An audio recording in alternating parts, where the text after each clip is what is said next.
Merci pour l'invitation parce qu'on a trop peu souvent l'occasion de revenir sur des fois des choix intuitifs ou des impulsions qu'on peut avoir à partir d'un intérêt pour la diffusion numérique, voir un petit peu comment est-ce que ces choses-là se mettent en place, ce que ça veut dire, comment est-ce que ça vient changer parfois le cours des choses ou nous amener sur des territoires qui étaient parfois un simple dada, mais qui finalement finissent par se cristalliser ou se construire comme un domaine dans lequel on peut intervenir. De façon générale, c'est peut-être une énormité, mais je dirais que la question de la diffusion numérique en sciences humaines, arts et lettres, est encore un domaine qui relève relativement de l'improvisation, au sens où certains vont y aller, ils vont selon leur vision des choses, en essayant d'imaginer un petit peu comment contribuer, comment apporter, comment mettre sa pierre pour que cette chose-là, qui est une chose indéterminée, où chacun contribue à diffuser un peu des savoirs, puisse devenir plus construit ou plus ambitieux ou plus large.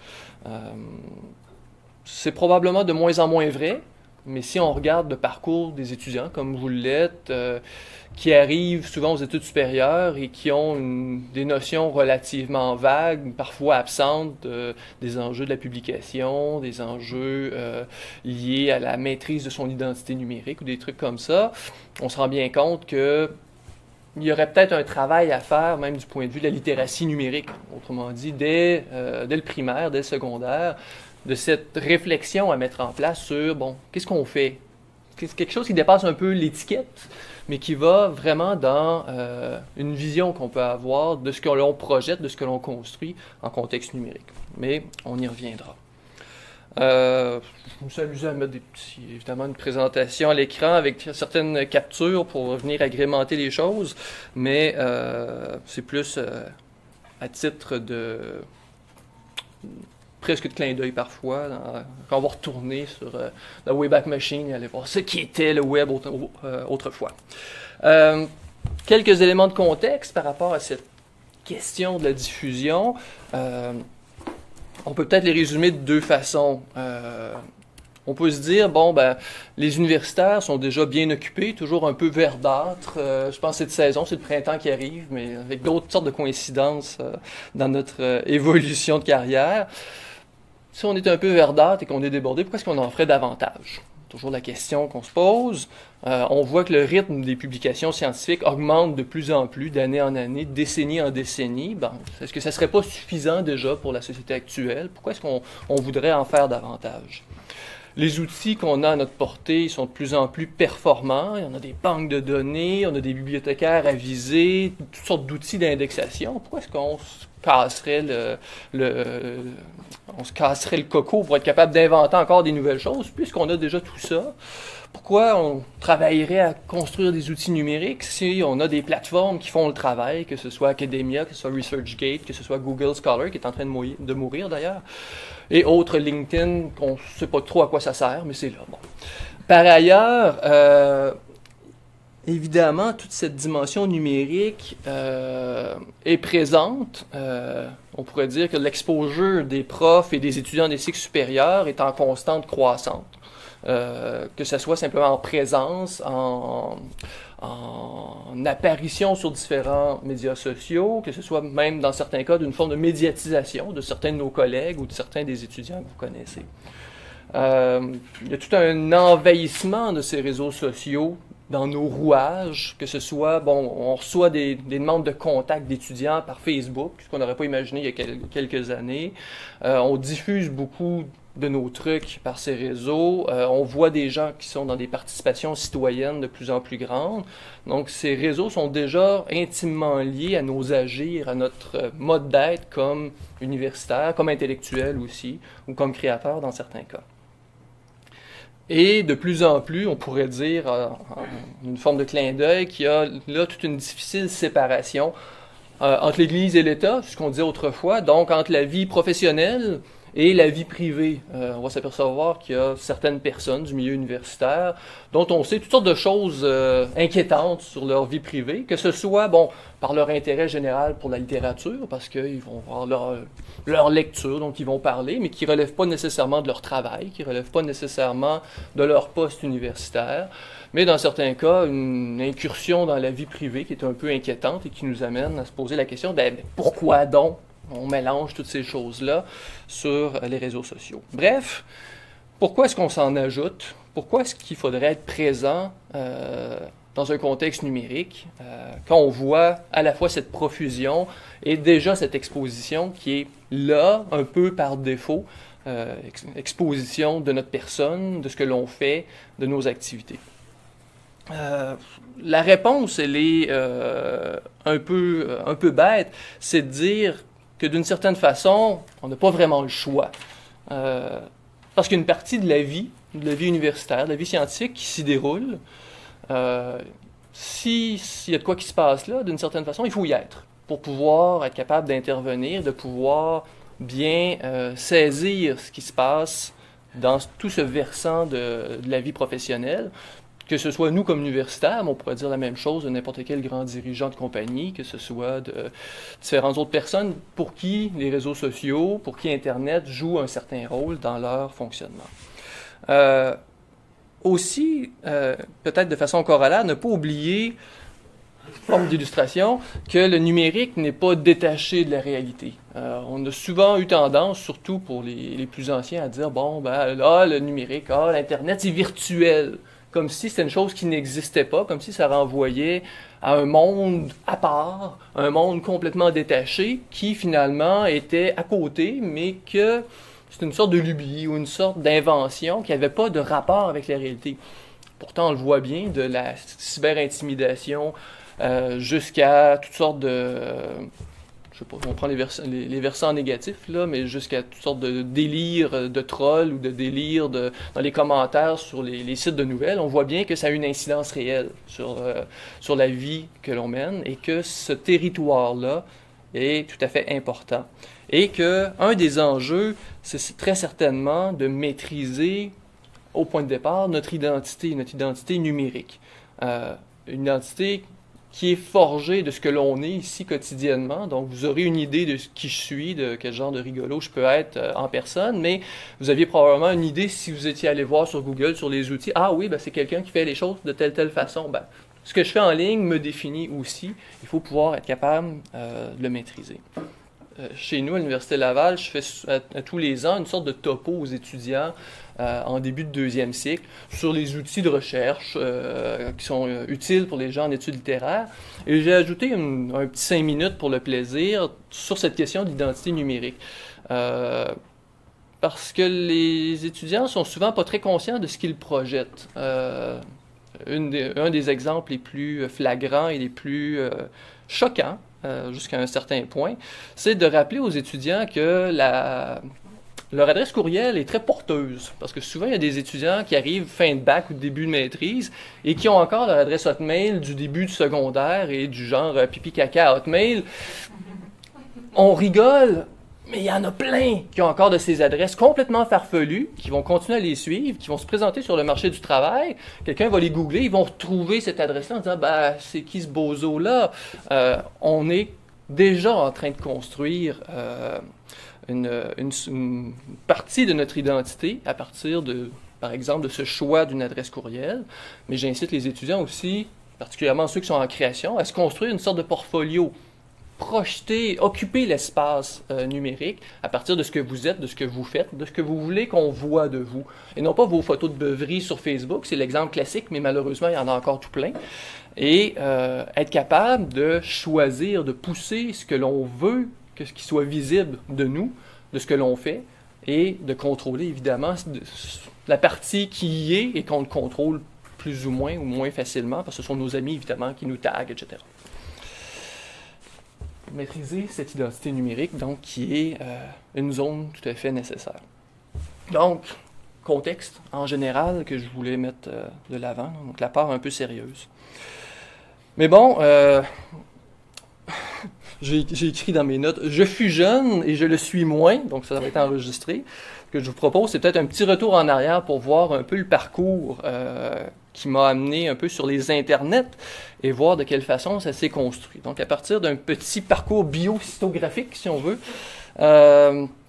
comment est-ce que j'en suis arrivé à Internet, comment Internet est arrivé à moi? Ben, dans mes premières interventions, parce que ce qui m'intéresse, ce que je vais essayer de voir aujourd'hui, c'est non pas le premier courriel que j'ai publié, mais quelles ont été les premières interventions où mon travail visait à essayer de mettre des gens en réseau, ou du moins de travailler sur l'idée de diffusion ou de mise en réseau.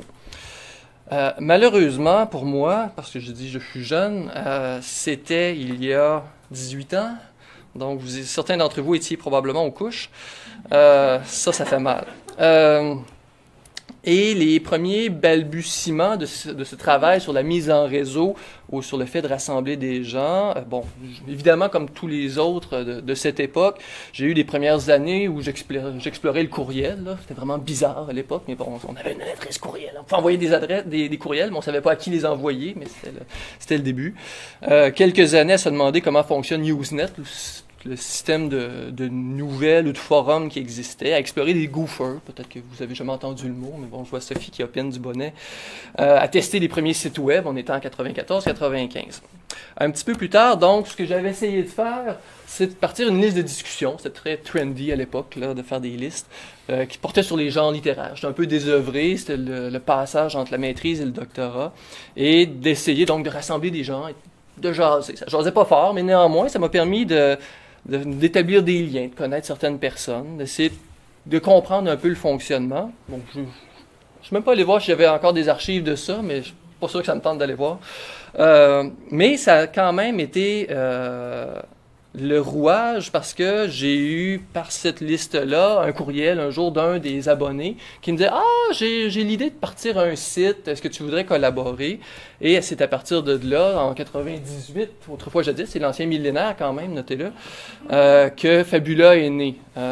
J'ai même retrouvé ici, le 12 mai 98, un courriel de quelqu'un qui était un nobody à l'époque, Alexandre Geffen, qui est devenu quand même une figure importante, qui me disait « Ah, je viens de créer un site francophone, ça s'appelle Fabula parce qu'il n'y avait rien d'autre comme titre, etc. » Bon, ça fait partie de l'anecdote, mais où il m'a dit « Bon, est-ce que ça te tente d'embarquer? On va essayer de mettre ça en place. » Et finalement, c'était au mois de mai.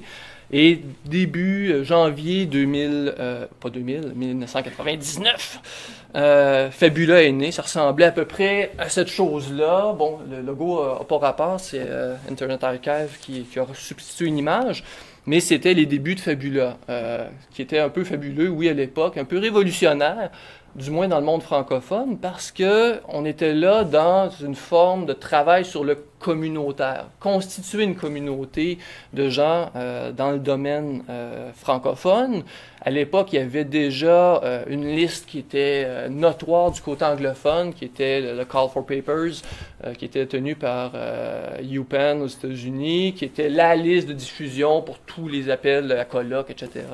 Mais il n'y avait rien du côté francophone et on s'est servi de la plateforme du web pour pouvoir constituer ce que vous connaissez peut-être, que vous avez déjà consulté, qui est une ressource où on publie tous les appels à la communication, les parutions, où on s'est amusé à faire des colloques en ligne. Là, tout le monde nous regardait de travers en disant « Ah, ben, c'est un colloque, ça ne peut pas se faire en ligne, etc. » Bon, on s'est essayé.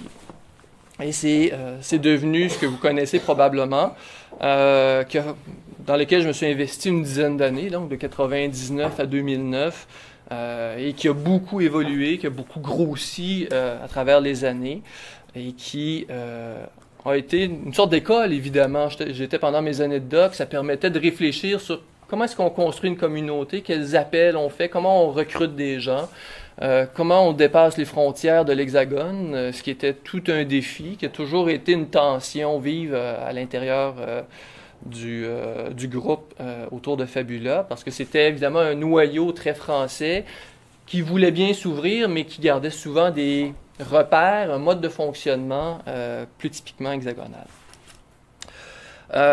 Par la suite, bon, si je repasse, bon, Fabula, ça a démarré 98-99. Ce qui a été la charnière ensuite, ça a été mon entrée en poste en 2003 et le fait que j'ai démarré ma carrière universitaire avec une chaire de recherche du Canada qui portait sur la littérature contemporaine.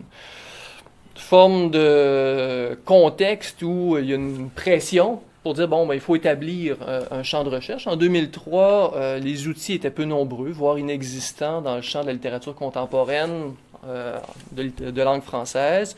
Il fallait pouvoir établir des espèces de repères, d'outils qui puissent aider à faire fonctionner tout ça, être capable de constituer le champ, de permettre aux gens d'interagir, ce qui fait que ça a été l'occasion, bon, je vous les mets ici en vrac, de, bon, à la fois démarrer un blog, bon, j'avais l'idée depuis quelques temps, ça a été l'occasion, un site comme auteur contemporain sur lequel je reviendrai, tentative de page perso qui est venue un petit peu plus tard, des projets plus récents, je vous les repasse un petit peu pour que vous voyez un petit peu la logique derrière ces initiatives-là. Je saute la partie du blog, j'y reviendrai après. C'est supposé être de ça dont je parle, mais je garde le bonbon pour la fin. Auteur contemporain, je suis allé repiquer une vieille image sur la Wayback Machine, qui était une banque de données collaborative, qui visait à essayer de compenser les faiblesses des outils d'indexation qui existaient à l'époque. Parce que, entre autres, si on prend le domaine québécois, mais aussi français, il y a toute une part du discours critique qui était pas ou était très très mal indexée. Pensez aux ouvrages collectifs, qui est comme une espèce d'incontournable pour le domaine des études littéraires. Ben, tous les chapitres d'un ouvrage collectif ne sont pas indexés. On a un ouvrage, un titre, on sait qu'il y a 18 textes dedans, mais on ne sait pas qui les a écrits, quels sont les titres, etc. Puis il y avait une frustration très très grande où il y avait toute une part de l'actualité de la recherche qui était diffusée de cette façon-là, mais qu'on n'était pas capable de retrouver. Et aussi une sorte de cadrage sur des auteurs très récents pour lesquels on n'avait pas beaucoup de ressources. MLA indexait de façon très partielle, Francis aussi, mais il y avait l'idée de, est-ce qu'il n'y aurait pas moyen de rassembler ce discours-là? Donc c'était un site qui voulait prendre donc chaque auteur contemporain ou des auteurs de langue française et par œuvre être capable d'identifier le discours critique, une façon différente de pouvoir avoir accès à cette information-là. Déjà à ce moment-là, travailler sur le communautaire, parce qu'il y a toute une part de l'information qui a été amassée, qui était le fait de bénévoles, de gens ici à gauche et à droite, des doctorants ou des jeunes profs qui voulaient dire « Ah ben moi je suis spécialiste de Jonathan Little, je suis spécialiste de Sergio Coquis, bon, ben je vais pouvoir amener l'information, moi ça m'intéresse, je fais ce travail-là et je veux bien le mettre au commun. Je voudrais bien partager cette information-là pour éviter que d'autres aient à faire le travail que je viens de me taper et qui est évidemment un peu fastidieux. Depuis, bon, il y a une version revampée que j'ai essayé de bricoler dans la dernière année pour passer vraiment sur une plateforme wiki pour éviter un peu les lourdeurs techniques et administratives, la version précédente. Mais on voit tranquillement que c'est un outil un peu entre deux générations, au sens où, tranquillement, il y a des outils plus officiels qui se mettent en place, avec des plus gros moyens, qui viennent jouer un peu sur les mêmes terrains. Entre autres, il y a une banque de données qui vient de sortir des classiques Garnier, je pense, ou je ne sais plus, qui joue dans ces eaux-là, mais bon, avec ses limites, mais qui est quand même déjà extrêmement riche. Je m'étais amusé il y a peut-être, je ne sais plus, 6-7 ans, à commencer une page personnelle en me disant, bon, c'est la partie un peu égo dont je parlais dans la description de la conférence d'aujourd'hui, en me disant, bon, il faudrait bien que je mette toutes mes choses ensemble, dire un peu dans ça dans quoi je suis éparpillé. J'avais tenté donc mélange de CV et de centre d'intérêt ou de participation dans différents projets, que j'ai un peu abandonné parce que une des frustrations, je pense, du métier de prof, je regarde mes collègues, c'est d'avoir à constamment faire des bilans ou des rapports d'activité ou de mettre à jour toutes ces différentes patentes, les CV, et on le fait en 18 fois, puis ça finit toujours par être à refaire parce que c'est jamais compatible, parce que ça se parle pas entre eux, et là, d'en rajouter une couche, c'est un peu fastidieux, mais bon, je vais essayer, ça existe toujours, mais j'essaie de ne plus y aller, ou du moins il faudrait que je déplogue un peu le site à un moment donné, mais j'ai comme une petite résistance pour une raison un peu absurde, il faudrait me psychanalyser. Dans les projets plus récents un petit peu, qui sont toujours dans cette sphère de la diffusion, bon, Sophie en faisait mention tout à l'heure, il y a la revue Temps Zéro qui a été mise en place en 2007, donc ça fait déjà 8 ans que la revue existe, où je voulais essayer de contribuer au domaine de la littérature, des études sur la littérature contemporaine, avec une revue en ligne, savante, patentée, au sens où qu'elle soit reconnue pour ses vertus scientifiques, ce qui est un défi, parce que démarrer ce genre de projet-là demande beaucoup d'huile de bras, et construire une réputation, c'est pas tout à fait simple. Mais mon choix était clair, celui d'aller du côté du tout numérique, pour des questions de diffusion, pour des questions d'accessibilité, du côté du libre accès. Pas question que je sois derrière une barrière mobile, même si éventuellement ça aurait pu apporter des revenus, mais non, pour moi c'était nécessaire. Si on travaille sur l'extrême contemporain, on ne peut pas se permettre qu'une partie de la population que ça intéresse, qu'il n'y ait pas accès parce que leur université n'a pas les moyens de s'abonner. Si on pense à toutes les universités, disons du tiers-monde, d'universités moins riches, qui n'ont pas les moyens de payer des bouquets d'abonnements, des millions de revues, pour moi c'était tout à fait évident que ça devait être en libre accès. Mais par ailleurs, une revue savante en bonne et due forme, au sens où les articles devaient être évalués en peer review, donc une évaluation par les pairs, pour s'assurer d'une qualité, s'assurer d'aller chercher le meilleur de ce que l'on peut faire. Évidemment, le processus d'évaluation par les pairs a ses travers. Il y a toutes sortes de discussions, il y a toutes sortes de cas qui glissent. On en a vu récemment en France autour de la revue. Autour de Maffesoli. Comment ça s'appelait la revue Société Société au pluriel? Je me souviens plus. La revue de Michel Maffesoli qui sont fait passer des petits articles rigolos. Mais néanmoins, dans la balance, il y avait beaucoup plus d'avantages à aller vers ce modèle-là, notamment pour pouvoir construire un lieu qui a un contenu validé par les pairs, qui me paraissait important, puisqu'il y en a plusieurs qui sont un peu molles, disons, de ce côté-là, soit des revues papier ou des revues numériques. Un dernier exemple qui est un peu plus récent, moins diffusé, mais qui va l'être plus à partir de bientôt, d'ici quelques mois, qui est un projet qui s'appelle Orion, qui est une banque de données, un outil de recherche, c'est l'acronyme, c'est toujours fun d'avoir des acronymes, outil de recherche interprojet sur les œuvres narratives québécoises contemporaines, qui est une forme de mise en commun entre différents projets de recherche, de gens qui sont au CRILC notamment, où on s'est rendu compte que différents projets étudiaient, pour des raisons différentes, les mêmes œuvres, souvent des mêmes romans québécois contemporains, mais qu'on avait des grilles de lecture qui étaient toujours un petit peu différentes. Et donc, cet outil-là permet d'avoir une fiche de base sur chacune des œuvres, et il y a des volets qui lui sont associés pour dire, bon, ben, en fonction du projet X, voici de quelle façon on l'a lu. En fonction du projet Y, voici les champs ou les paramètres qui nous ont servi à l'analyser. Donc, ça permet de juxtaposer plusieurs points de vue sur une même œuvre.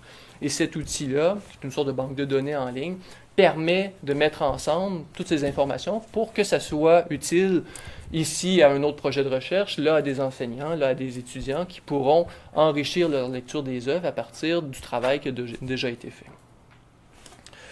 Donc, projet toujours sur le mode à la fois du commun et de la diffusion.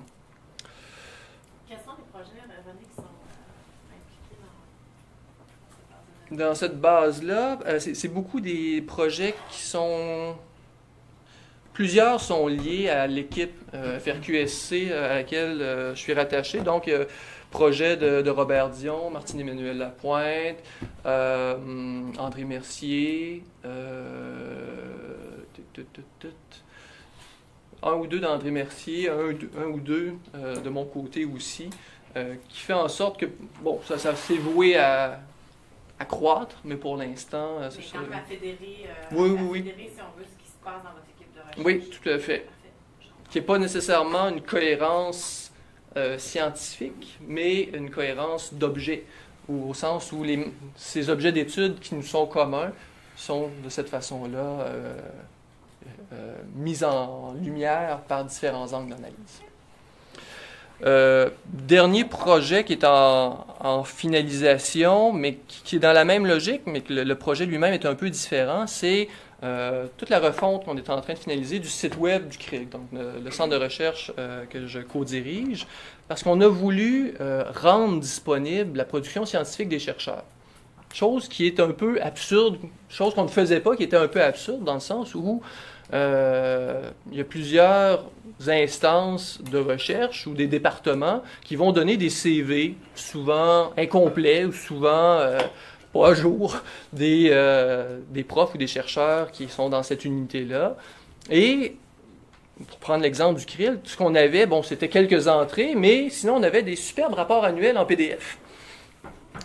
Donc, si quelqu'un s'intéressait aux travaux je parlais de Robert Dion ou d'Elisabeth Nardou-Lafarge, etc., il disait, bon, qu'est-ce qu'il a fait? Qu'est-ce que cette personne-là a fait? Bon, c'était, j'ai 2-3 entrées dans la fiche sur le site web. Je voudrais savoir davantage. Je vais éplucher les rapports annuels des 5 dernières années.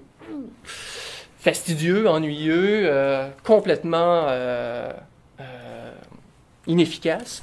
Et donc, on s'est dit, il faudrait que les fiches des chercheurs puissent donner accès à cette production-là. Donc, on est en train de finaliser un site où on a une fiche de la personne et on va avoir un onglet publication, communication, etc., où on donne l'ensemble de la production scientifique.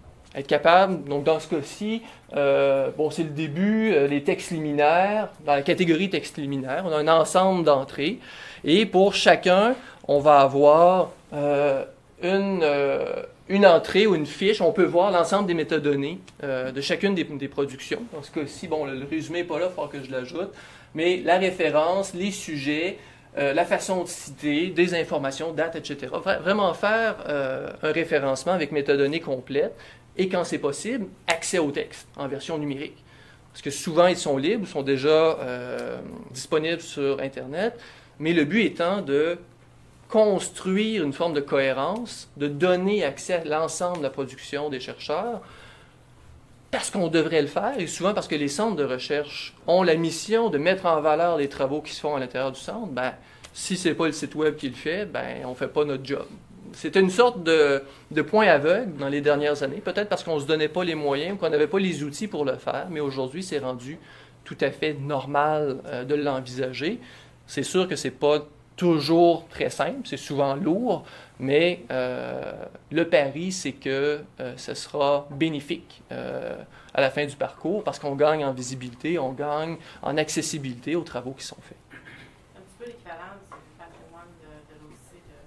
Oui, dans ce cas-ci, structuré comme fiche autour, vraiment du point de comme si c'était un CV, mais complet, où on a toutes les pièces jointes. Mais bon, je reviens à ma question de départ. Pourquoi est-ce qu'on s'échine à faire tout ça? Pourquoi est-ce qu'on essaie de travailler sur différents moyens de diffusion?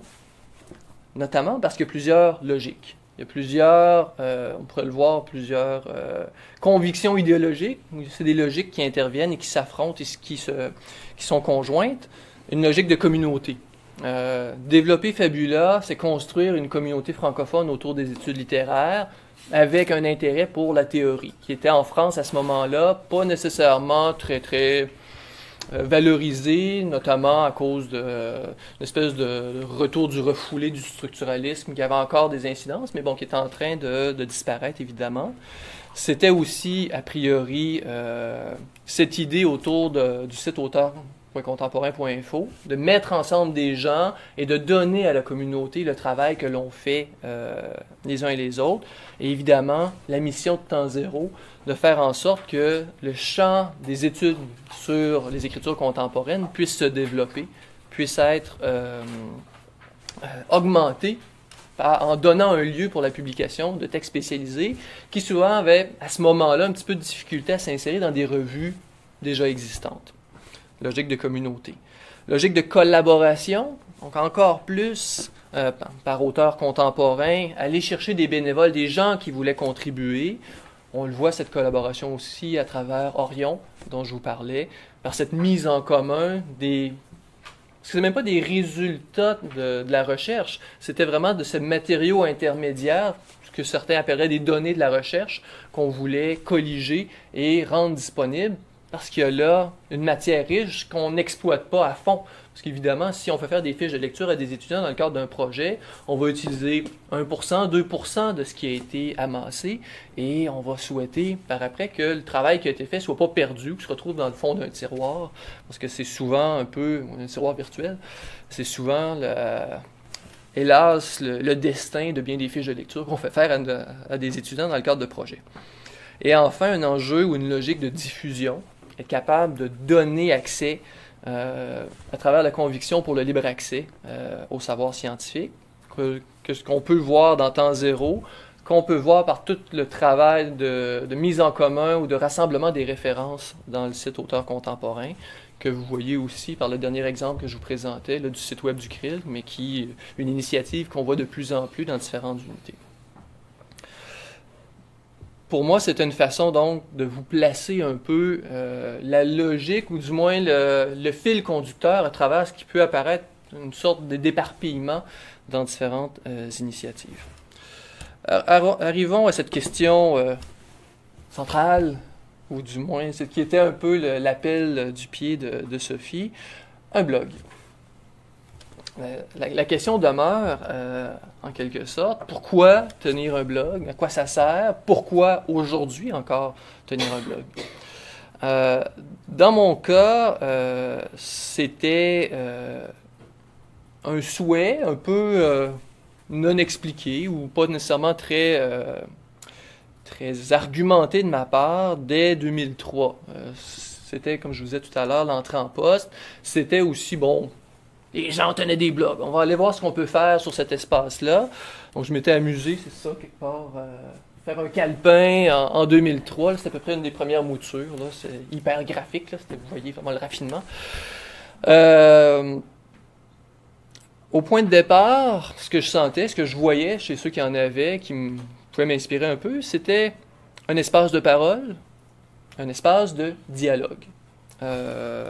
Donc, dans cette version-là, je suis allé voir les autres. Bon, ça, c'était celle qui a eu cours pendant quelques années, jusqu'à il y a quelques mois, quand j'ai décidé d'essayer de la revamper pour arriver à une version plus épurée, très graphique, qui fonctionne sur les plateformes mobiles et qui a été mise en place donc il y a quelques mois. Espace de parole, espace de dialogue.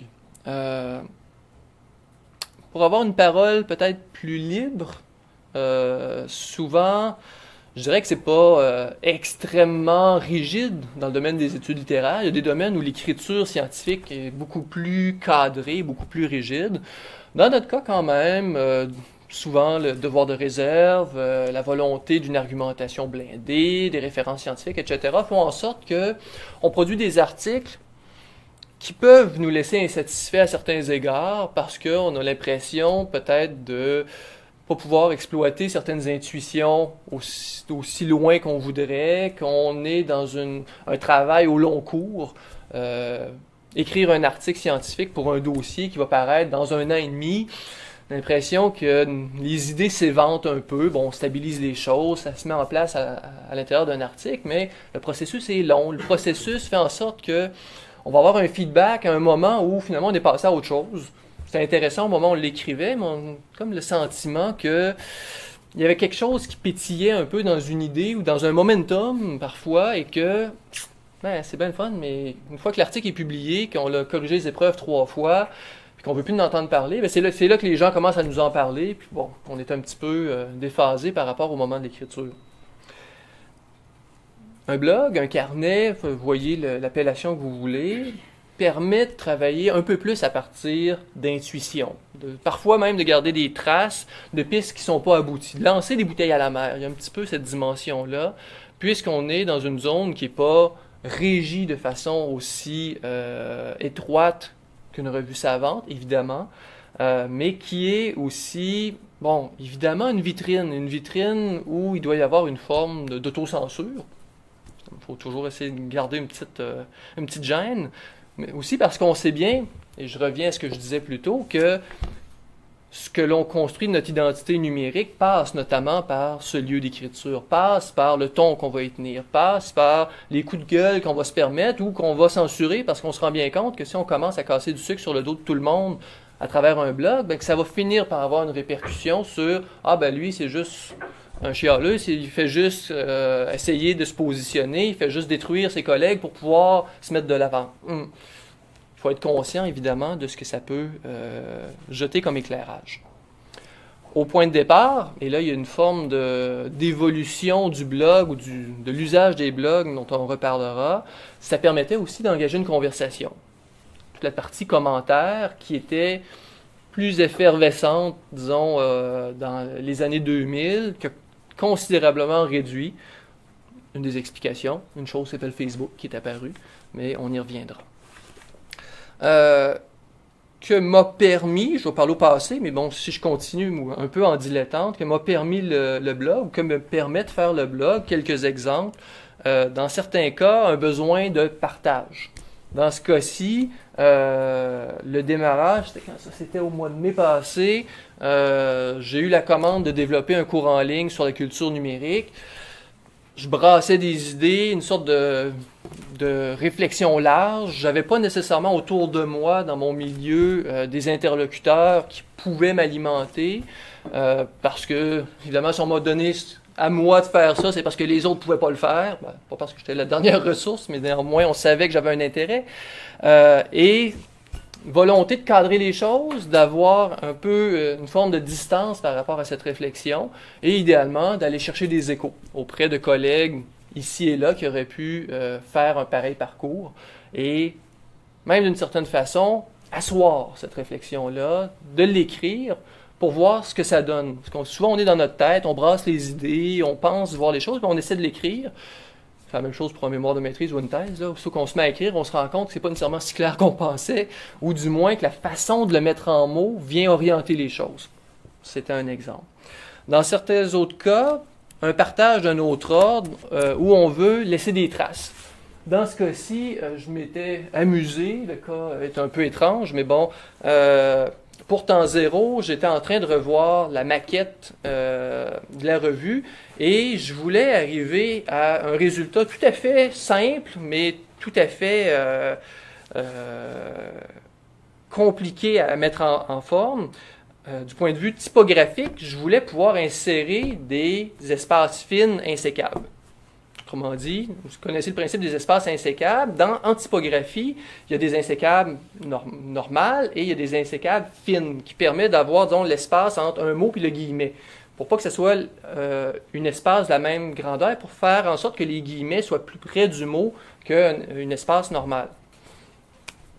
Oui, on l'explique, mais comment on fait ça dans un CSS? Comment on insère ça dans un foutu site? Comment on s'organise pour faire en sorte qu'une police web...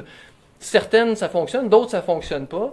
Je me suis arraché la tête pendant 3 jours. J'ai fouillé à gauche et à droite pour arriver à une sorte de solution. Là, je me suis dit, bon, sur le principe que je vous expliquais tout à l'heure pour auteurs contemporains, si j'ai fait le travail, j'ai trouvé une solution, il faudrait bien que la communauté puisse en profiter. C'est tout à fait technique, c'est ennuyeux, vous irez lire, vous ne comprendrez rien si vous ne connaissez pas un peu le HTML et le CSS. Mais l'idée était de s'apprécier, j'ai fait ce travail-là, je ne peux pas croire que je vais m'enfermer avec ma petite solution, que je ne mettrai pas ça au commun. Parce que cette logique, cette philosophie fait partie du web. Ou enfin, l'occasion de certains emportements ou coups de gueule, d'une certaine façon, sur des irritants du monde culturel, je dirais. Dans ce cas-ci, une façon de répliquer une critique d'un livre numérique qui m'avait particulièrement laissé... pantois ou amer ou désemparé. Et il me paraissait important de contribuer à la réflexion sur comment est-ce qu'on peut parler des livres numériques, comment on peut en faire la critique et pas tomber dans le panneau de dire ben j'ai été limité par mon lecteur PDF qui n'était pas de la bonne version. Mon commentaire, ça a été de dire est-ce qu'on se plaint en lisant Proust en Pléiade que nos doigts graisseux de frites tachent le papier Bible? Non, on n'en parle pas parce que ça n'a pas rapport. Mais dans ce cas-ci, ce qui était le cas, j'ai voulu ramener les choses et séparer le fond de la forme, qui est pourtant un apprentissage de base. Si vous êtes allé voir, je ne sais pas si Sophie avait distribué l'adresse de mon blog, vous avez vu probablement que c'était extrêmement irrégulier, particulièrement dans les dernières années, où je me suis moi-même posé la question, bon, est-ce que je ferme tout ça? Est-ce que je passe à autre chose? Mais pourquoi ne pas l'avoir fermé? Pourquoi essayer de continuer malgré le débordement? La question, d'abord et avant tout, est-ce que le blog, c'est pour les has-been? Est-ce que le blog, ça appartient au passé? D'une certaine façon, tout le module des commentaires, généralement, ne fonctionne plus. Si vous publiez un blog, vous allez voir des blogs, il y a à peu près plus de commentaires. Alors qu'auparavant, tu peux avoir une vingtaine d'interventions où les gens se bombardaient, se répliquaient, construisaient vraiment une conversation. Aujourd'hui, ça ne fonctionne plus. Point à la ligne. Ce n'est plus là que ça se passe. Par ailleurs, les blogs sont plutôt mal indexés. On les retrouve difficilement. La visibilité n'est pas extrêmement grande. Donc, quelqu'un qui tient une parole publique sur Internet ne sera pas reconnu principalement parce qu'il tient un blog. C'était le cas auparavant, ce l'est beaucoup moins. Côté technique, c'est un peu ennuyeux un blog parce qu'il faut faire le ménage, il faut enlever tous les commentaires automatisés de trolls ou de spam, etc. Il faut, si vous mettez une liste de liens, ben, si vous ne la mettez pas à jour, ben, ça vous montre bien que vous ne l'entretenez pas. Si vous hébergez vous-même, il faut mettre à jour le logiciel, il faut changer les thèmes parce qu'ils sont plus compatibles avec les nouveaux standards. C'est un peu ennuyeux. Et certains diraient, le blog, c'est une vieille patente où finalement ce sont des textes longs. Aujourd'hui, on fait plus court. C'est pas graphique, c'est pas un Tumblr, c'est pas Pinterest, c'est pas ces choses-là plus graphiques avec des photos, etc. C'est pas assez instantané. Vous n'avez pas de notification quand vous faites une entrée sur un blog, ça se répercute pas. Est-ce que c'est pas un peu has-been? Non. Un blog, ça sert à écrire. Évidemment, il y a une pétition de principe là-dessus. Pour moi, ça reste un espace d'écriture. Un espace d'écriture qui nous est propre, au sens où il nous appartient, mais propre aussi de publicité, on peut le dire, au sens où si vous vous auto-hébergez ou que vous ne mettez pas ça sur des plateformes avec plein de publicité, vous pouvez avoir un endroit qui est libre de publicité. C'est quand même assez rare de nos jours. D'avoir une parole qui est dénuée de toutes ces attaques commerciales.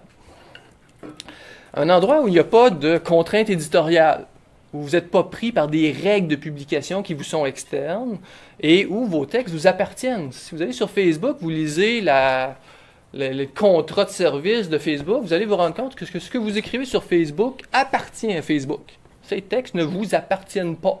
Et à la limite que Facebook pourrait décider un jour qu'il retire vos textes ou qu'il les republie autrement et vous n'auriez pas un traître mot à dire. Ces textes-là ne vous appartiennent pas. Pas de contrainte éditoriale fait en sorte aussi que vous pouvez publier une image de l'origine du monde de Gustave Courbet et que vous n'aurez pas de problème, du moins pas avec une instance éditoriale, parce que vous pouvez bien publier ce que vous voulez, à vous d'avoir vos règles éthiques sur ce que vous voulez mettre en image. Par ailleurs, vous publiez sur un blog, c'est un lieu, souvent un URL qui vous est propre et qui va demeurer stable, où vous pouvez rassembler tout ce que vous publiez comme intervention, qui va faire en sorte que vous soyez présent sur Facebook, sur Twitter, sur différentes plateformes, sur Hello ou toutes les autres qui sont en train de se développer. Vous allez pouvoir référer à vos textes, mais ils vont être rassemblés en un seul lieu. Parce que quelqu'un qui est sur Facebook, sur Twitter, etc., ben, si je dis, oui, je pensais à telle personne qui a dit un jour une chose intéressante, c'était où? Ben là, vous passez les plateformes une par une, vous essayez de retrouver l'occurrence de, il parlait de tel sujet qui m'intéressait, mais où est-ce qu'il a caché ça? Au moins, là, vous êtes capable de rassembler l'ensemble de vos interventions sur un même site, dans un même lieu qui vous appartient, que vous décorez à votre façon. C'est un peu l'idée d'avoir son propre loft. Mais un loft qui vous permet de rassembler vos écritures. Et où les textes sont stables, en autant que vous entreteniez, évidemment, ce lieu-là. Évidemment, c'est une vision des choses qui peut être lourdement plombée par les contre-arguments que je vous donnais avant, mais il y a une forme, évidemment, de positionnement qui est nécessaire. Il y a une complémentarité, évidemment, qui se met en place. Je suis quand même pas aveugle au fait que ce ne sont pas les blogs qui attirent le plus. C'est pas là où les choses se passent aujourd'hui. Je suis un fervent de Twitter, un Facebookien par dépit, où le Facebook me sert à être présent. Quelqu'un me cherche, je veux que la personne me trouve, qui me sert à faire de la publicité très sèche des événements, de certaines publications, etc. C'est un relais. Je suis conscient qu'il y a plus d'échos ou de commentaires sur Facebook que sur Twitter, mais je défends Twitter pour son instantanéité, pour le réseau aussi qui s'y met en place, qui est moins un réseau d'amis. Le principe des amis me gêne, ce qui est un faible mot, sur Facebook. Et où, sur Twitter, je vais constituer ma communauté. J'étais, il y a quelques jours, la semaine dernière, à une table ronde sur la twitterature. Il y avait des gens qui parlaient de twitterature, c'était rigolo. Parce qu'il y avait, entre autres, des enseignants du primaire et du secondaire qui utilisent Twitter pour des exercices d'écriture. Ça donne des visages complètement différents. Et il y a des gens qui disent « Ouais, mais pourquoi Twitter, etc. » Il me semble que c'est des gens qui s'envoient des photos de leur assiette, puis c'est un peu ennuyant. Ben, oui, il y a ça. Mais il y a ce que l'on en fait parce qu'on construit le réseau qu'on veut bien avoir. Et vous êtes tout à fait libre de faire je me désabonne de telle personne qui vous envoie un contenu qui n'est pas intéressant et de choisir vos interlocuteurs. Dans mon cas, sur Twitter, je n'ai pas une communauté littéraire, j'ai une communauté numérique. Donc, ma dimension études littéraires est mal servie ou est plus ou moins représentée parce que ce sont davantage des gens des Digital Humanities, de la culture numérique, qui sont sur Twitter et qui vont relayer des choses qui m'intéressent et où je vais pouvoir faire circuler des événements ou des entrées de mon blog qui me paraissent être liées à ces personnes-là. Et là, il y a tout un choix et toute une... Je ne sais même plus ce que j'avais là, ouais, c'est ça. Il y a tout un effet de réseau, de communauté qu'il faut bien identifier. Mon blog, j'ai bien conscience que quand je parle de littérature, j'ai plus ou moins de réactions. Peut-être un petit peu plus aujourd'hui si je relais sur Facebook, mais il y a quelques années, ça tombait complètement dans le vide parce qu'il n'y avait pas beaucoup de nos collègues qui étaient là ou qui voulaient intervenir dans ce genre de situation. Mais que si j'ai besoin de m'alimenter sur la culture numérique, sur les Digital Humanities, sur la littérature numérique en général, je sais que là, je vais avoir des interlocuteurs et que je dois cibler les modes d'intervention. Que si je fais un événement, que s'il y a une conférence, la semaine prochaine, il y aura un café numérique à l'Université Laval avec Olivier Charbonneau, qui est bibliothécaire ici à Concordia. Je sais que si je veux pouvoir rejoindre des gens, bon, je vais mettre ça sur Facebook, ça va rejoindre une certaine portion de la clientèle possible. Sur Twitter, ça va être relayé à l'externe, ça va peut-être revenir par d'autres réseaux, mais il faut être conscient de qui est présent dans quel réseau et que l'affiche que j'ai mise sur le blog ou le carnet du labo que j'ai mis en place va circuler, va donner de la visibilité au labo, mais va faire en sorte aussi que cette affiche-là va être stable dans la circulation. Parce que si je mets l'affiche sur Facebook, ça donne un URL poche sur Facebook et ça ne me permet pas de mettre les morceaux ensemble et d'amener les gens à voir ce qui est lié avec cette initiative qu'on appelle des cafés numériques. Mais pour les blogs, il y a tout un effet de milieu qui est difficile. Moi, j'ai toujours eu la conviction ou l'entêtement de rester seul. De la même façon que pour Temps Zéro, j'ai voulu rester de façon autonome pour la revue.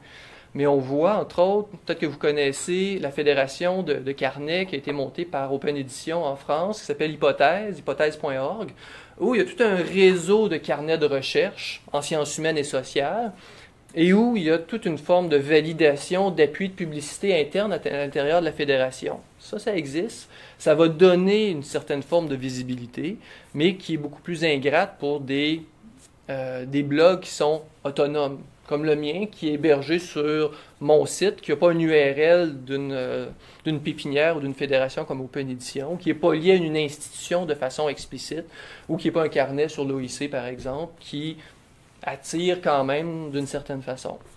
C'est un choix, mais on voit bien qu'il y a une forme de positionnement à travers ces choix éditoriaux-là. Et enfin, il y a toute la question des stratégies à mettre en place. Je vous en parlais un petit peu, de viser certains réseaux en fonction des sujets, capables de faire relayer les choses. Certains moments aussi à choisir. Je m'étais amusé dans une entrée, essayer de mettre en mots ce que je gérais de façon implicite. ou de façon presque inconsciente. Puis on le voit aussi, particulièrement sur Twitter, ça se voit sur Facebook, mais c'est encore plus sensible sur Twitter, surtout avec le rapport entre l'Amérique du Nord et l'Europe, qu'il y a des moments charnières ou des jours qui sont plus avantageux pour publier, pour relayer des nouvelles. On ne publie pas un vendredi, tout le monde est écœuré, tout le monde est en train de s'en aller vers la fin de semaine, les gens sont débordés, c'est des journées de réunion. Si on veut que les Européens relaient, il faut que l'information passe au moment où ils sont là. Donc, on ne publie pas ici le soir parce que ça va tomber dans le néant de l'autre côté. Si on publie ici vers 10 heures, les gens sont en fin de journée, ils ne veulent plus travailler, ils sont en train de penser déjà à l'apéro, etc. Donc, on est capable de pousser de l'information, ça va mieux circuler. Souvent, pour publiciser des colloques, le mardi est préférable. Le lundi, tout le monde est débordé de tous les courriels, etc. Milieu de la semaine, ça se gâte, il y a les réunions qui augmentent. Et tranquillement, on s'aperçoit qu'il y a des cases horaires comme ça. C'est du pur marketing.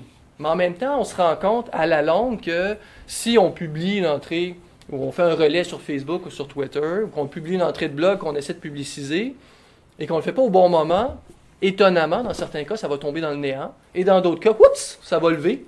Et on s'aperçoit que, il y avait une question de timing, même de période de l'année. S'il n'y a pas de publier quelque chose au mois de juin, c'est peine perdue.